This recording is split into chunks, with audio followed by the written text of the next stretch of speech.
Bonjour Martic. Bonjour. Bienvenue sur Curiosité d'artiste. Donc aujourd'hui, on est dans votre atelier et on va découvrir une nouvelle œuvre que vous allez présenter bientôt.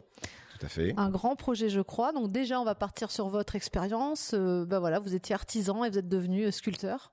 Racontez-nous.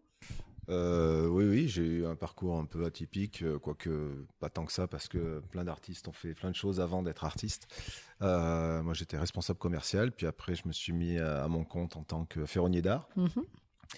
Voilà, j'ai travaillé pendant plus de 10 ans à mon compte pour faire des portails, des montées d'escalier, des pergolas, enfin toutes choses en métallerie, ferronnerie et ferronnerie d'art. Et il y a 6 ans maintenant, j'ai passé le pas et je suis devenu artiste. Vous étiez déjà un petit peu créateur à la base, hein. Vous faisiez pas juste des pergolas comme ça chez tout le monde, la même chose. Vous avez déjà une petite âme d'artiste. Mais je me considère plus comme un créateur plutôt qu'un artiste. Et je me suis j'ai toujours aimé la création. Ma mère était couturière, donc c'est moi qui faisais mes sacs pour aller à l'école. J'ai toujours aimé faire des choses de mes mains. Et je trouve que c'est tellement... je me rappelle la première fois que j'ai réalisé une table, mon premier client en fait, c'était une table. Et la cliente, elle voulait juste une table et je lui ai dessiné, je lui ai faite et elle est venue la chercher.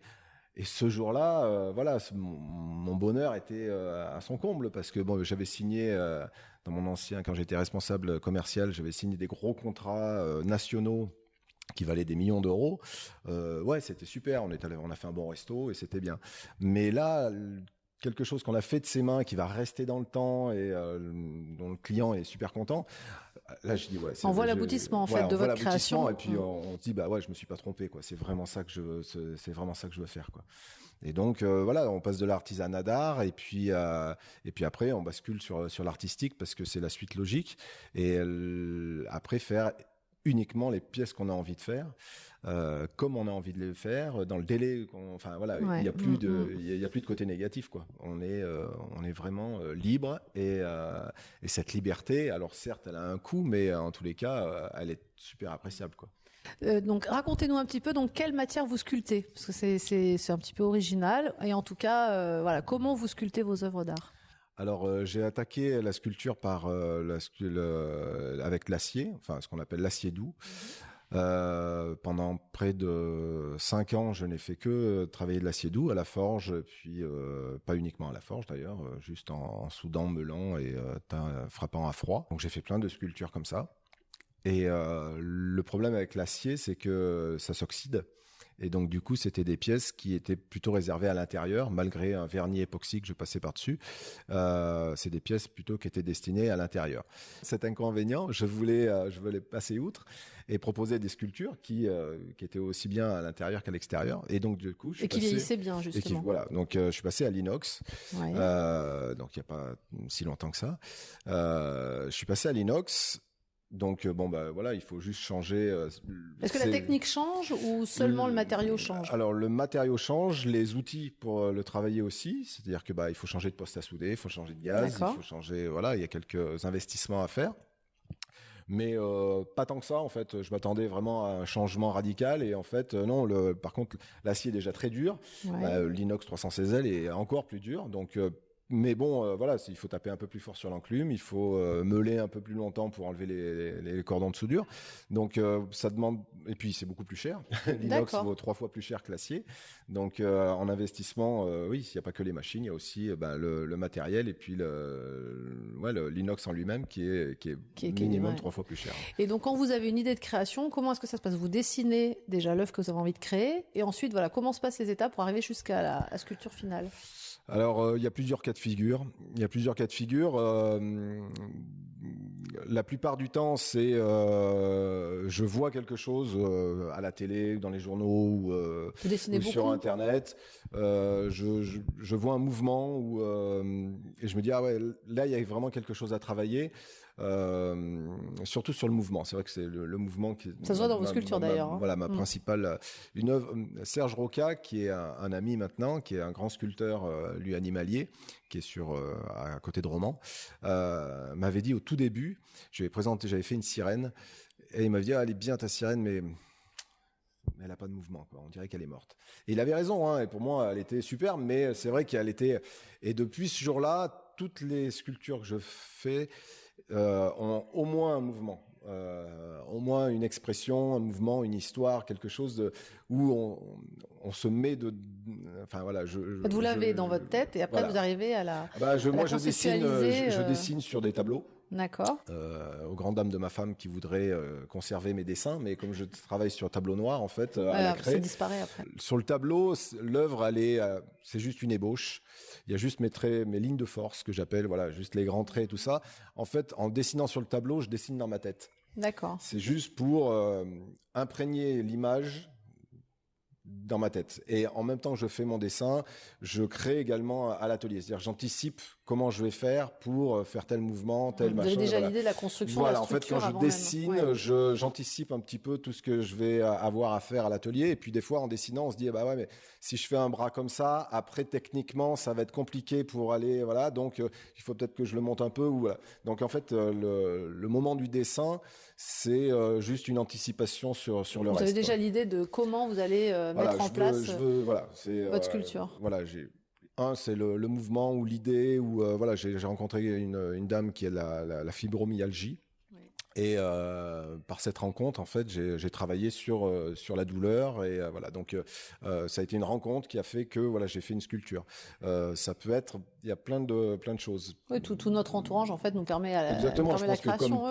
Comme les humoristes, comme les artistes, enfin comme d'autres artistes, en fait, voilà, on se nourrit de ce qui nous entoure. On est imprégné de tout notre entourage, ouais, c'est évident. Et donc, quel est le matériau? Ce sont des petites plaques. Justement, racontez-nous la technique. Et oui, je l'ai vu en avant-première. Des toutes petites plaques. Et comment vous allez mettre en place ces plaques justement pour arriver à votre sculpture? Je trouve que ça donne aussi beaucoup de liberté, cette petite plaque. Alors oui, cette petite plaque. Des grosses plaques à former, c'était plus compliqué. Exactement. Donc l'idée, en fait, c'est au tout début, j'ai commencé avec des plaques carrées, des petites plaques carrées en acier que je découpais moi-même dans les chutes quand j'étais encore artisan.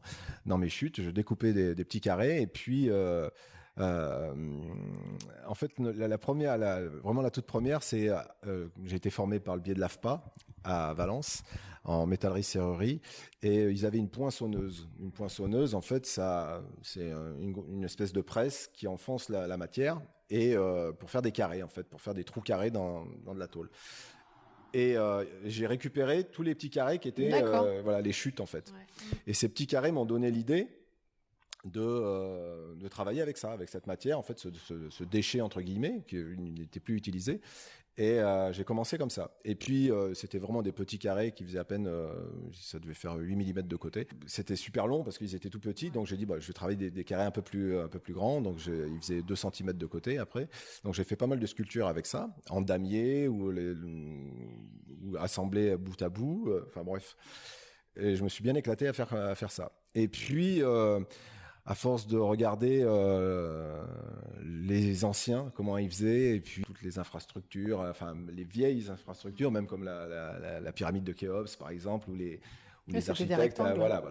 Et je me suis intéressé aussi au nombre d'or, le nombre d'or qui a été repris donc à la pyramide de Khéops, mais par plein de monuments, et qui est pour moi le seul lien qui peut moi, je ne crois pas en Dieu, mais le seul doute que je peux avoir, c'est qu'il y a une organisation au niveau de l'univers, au niveau de la nature, où on retrouve ce rapport du nombre d'or un peu partout. Et c'est ce qui peut dire que, s'il y a une organisation, c'est qu'il y a quelqu'un qui l'a organisé, enfin, ou quelque chose qui a organisé tout ça. Donc, ce rapport-là, qui est repris parce que c'est le rapport idéal pour l'œil de l'homme pour ce qui est de la beauté, on va dire. Et j'ai repris ce rapport dans mes rectangles, c'est-à-dire que entre la longueur d'un rectangle et la largeur, c'est 60 par 37. Et 60 par 37, le rapport, c'est le nombre d'or. D'accord. Et donc, du coup, j'ai repris ça parce que, voilà, c'était... ça tombait dans des règles métaphysiques qui avaient du sens, quoi. Qui avaient du sens, voilà. Donc, j'ai repris ça pour le mettre dans mes sculptures. Donc, maintenant, je travaille avec toujours ce rapport-là. Et c'est plus des carrés, c'est des rectangles. Donc, voilà. Et puis après, ma façon de travailler ce rectangle, généralement, je modèle d'abord. Donc, je fais du modelage en terre. Donc la plupart de mes sculptures sont d'abord faites en terre. Donc j'ai un support souvent, comme mes sculptures sont assez hautes, il me faut un support. Et un support en dur. Un support en dur. Alors, soit j'utilise du polystyrène. Oui. Du polystyrène. Donc je taille le polystyrène, on va dire grossièrement, mais qui se rapproche le plus de la sculpture. Et après, je complète avec de la terre. Et je viens appliquer ma terre sur, voilà, et je modèle sur la. D'accord. Et une fois que ma sculpture est faite en glaise, je n'ai pas besoin de la cuire ou quoi que ce soit. Je travaille directement sur la glaise encore humide. D'accord. Et je viens donc mon petit rectangle, je le travaille sur l'enclume pour lui donner exactement la forme que j'ai envie de lui donner, c'est-à-dire le bombé, oui, le moment où il va arriver. Exactement. Ouais. Et il faut qu'il plaque. Exactement. Il ne faut pas qu'il y ait un seul millimètre qui soit vous bien progressez petit rectangle par petit rectangle. Et voilà, chaque rectangle, je le positionne et je le soude les uns après les autres. Je le pointe, on va dire. Et donc, petit à petit... C'est un travail très minutieux. Hein. C'est un travail très minutieux, mais du coup, on a une sculpture... j'ai pas besoin de passer par le bronze, parce que tous les modeleurs, enfin tous, en tous les cas, voilà, comme la terre est fragile, et donc, généralement, les modeleurs... On en fait des bronzes après. On fait des bronzes. Et faire un bronze, ça coûte cher. Et moi, à l'époque, d'une part, ça m'intéressait pas trop de faire comme les autres. Et puis, de faire un bronze, moi qui travaille l'acier et l'inox, je voyais pas trop l'intérêt. Donc j'ai fait mon propre bronze, entre guillemets, en inox. Donc voilà, moi, ma sculpture, une fois qu'elle est finie, elle va durer autant dans le temps qu'un bronze, et elle est aussi solide qu'un bronze. Donc voilà. Et puis c'est vraiment la pièce unique, par contre. La grande différence avec le bronze, c'est que ma pièce à moi, elle est vraiment unique et chaque millimètre carré de la pièce est passé dans mes mains. Oui, tout à fait. Donc, il n'y a pas de copie possible. Après, si on moule, mais je veux dire, il n'y a pas de copie possible sur une œuvre. Voilà. Et donc, vous habitez à la Roche de Glun, mais vous exposez dans le monde entier. Moi, je trouve ça pas mal. Hein. Quand les gens disent, mais vous habitez où? La Roche de Glun. Vous dites, la Roche de Glun, en France? Ouais, en France, une France. Et donc, vous exposez dans le monde entier. Alors dans le monde entier, c'est un bien grand mot. Si, quand même. J'ai vu que ça se baladait pas mal. Et là, donc vous avez eu une commande un petit peu exceptionnelle. Ouais. Parlez-nous de cette commande et de ce qui est en train de se passer pour vous avec une certaine œuvre d'art. Racontez-nous. Alors oui, j'expose pas dans le monde entier, mais dans quelques pays, on va dire européens. J'expose ni en Asie ni en Amérique, ça va pas venir. encore. Ça va venir. Mais j'ai la chance d'avoir une galerie en Suisse, par exemple, qui m'expose à Crans-Montana. Et par le biais de cette galerie, c'est la galerie qui s'en est occupée, mais ils ont eu un contact avec l'entreprise Ferrari, le premier vendeur de Ferrari européen à l'époque, a fait une nouvelle concession à côté de Lausanne. Et dans cette concession, il y avait déjà une sculpture d'un cheval cabré. Et quand ma galerie est allée voir la concession pour des raisons professionnelles, en fait, pas par rapport à l'art, mais pour d'autres raisons, ils ont vu de cette sculpture et ils ont commencé à parler d'art. Et en lui disant, moi je connais des artistes qui pourraient vous faire un cheval cabré qui soit à l'image de Ferrari, quoi. Et pourquoi pas. Enfin bref, à qui vous pensez? Je pense à un artiste qui s'appelle Martic Martic, mais ça me dit quelque chose. Mais oui, en fait, je suis allé livrer une Ferrari chez un client la semaine dernière qui avait 2 œuvres de Martic. C'est excellent quand même. Donc c'était c'est vraiment la rencontre improbable. Voilà. C'était pas prévu et donc du coup, il connaissait mon travail. Donc c'était super bien. Et puis il avait vu d'autres œuvres aussi dans la galerie de Crans-Montana. Donc du coup, on est parti de là et puis la galerie m'a appelé. Est-ce que tu peux faire des croquis, voir un petit peu toi comment tu verrais le cheval et tout ça. Donc j'ai fait 3 propositions. Il y en a une qui a été retenue. Et de cette proposition-là, donc je vous parle de ça, c'était en août l'année dernière. C'est rapide quand même.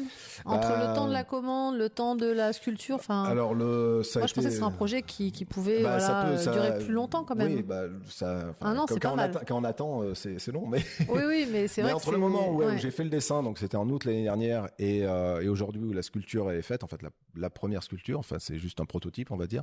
Il s'est passé presque 7 mois ou un truc comme ça. Donc oui, ça a mis du temps, mais voilà, il fallait valider, il fallait faire des allers-retours, il fallait voir. Donc là, on pourrait dire que vous allez être exposé dans le monde entier. Alors, croisant les doigts. J'espère que voilà, la sculpture va avoir un bon accueil et puis que il va y avoir des répercussions. L'idée, c'est que on présente ce projet-là donc à la concession de Lausanne, en sachant que le but n'est pas de vendre qu'un seul cheval. C'est de multiplier cette œuvre-là en faisant un moule et en faisant de la fonte d'aluminium et de mettre le cheval cabré Martic dans la plupart des concessions. Dans toutes les concessions Ferrari. Voilà, donc il y aura 2 tailles. Alors, ou 3 tailles, comment ça se passe? Aujourd'hui, on en est à 2 tailles, c'est-à-dire plutôt en 3,50 m et en 1,70 m. Maintenant, on ne sait pas encore l'accueil qu'on va avoir, on ne sait pas combien de concessions vont avoir envie, et puis quelle taille ils vont vouloir et tout ça. Donc aujourd'hui, voilà, on présente le produit. On va voir un petit peu quel est le ressenti et puis j'espère que voilà il va y avoir. Vous allez bientôt rouler en Ferrari alors. Au moins pour aller voir votre cheval. Oui, voilà, au moins conduire au moins une fois une Ferrari, ça serait pas mal. Au moins une fois, c'est pas mal. Ouais, mais bon, je reste beaucoup dans mon atelier donc. Sûrement. Ouais. En tout cas, votre travail est très impressionnant, très original. Donc si jamais vous avez envie de voir le travail de Martic, sur internet, où est-ce qu'on peut vous trouver? Voilà, donc je suis sur Facebook, Martic Sculpteur, sur Insta aussi, et puis j'ai mon site martic-art.com. Donc on peut avoir aussi des petites sculptures. Pour chez nous, parce qu'un cheval, ça va être compliqué à ramener à la maison, mais on peut aussi avoir, il y a toute taille de sculpture, plusieurs styles. Moi, j'ai regardé sur Internet, il y a beaucoup de styles différents. Il y a des danseuses, il y a des mains, il y a des visages, il y a des corps. On est dans le mouvement, quoi. On est dans le mouvement, et puis voilà, je fais vachement de figuratif. J'en ai fait qu'une, je crois, qui n'était pas du figuratif, mais autrement, c'est tout le temps du figuratif. Et puis, le corps de la femme est quand même l'un de mes supports préférés. Donc, après, voilà, mais il y a plein de choses différentes. J'ai horreur de faire la même chose.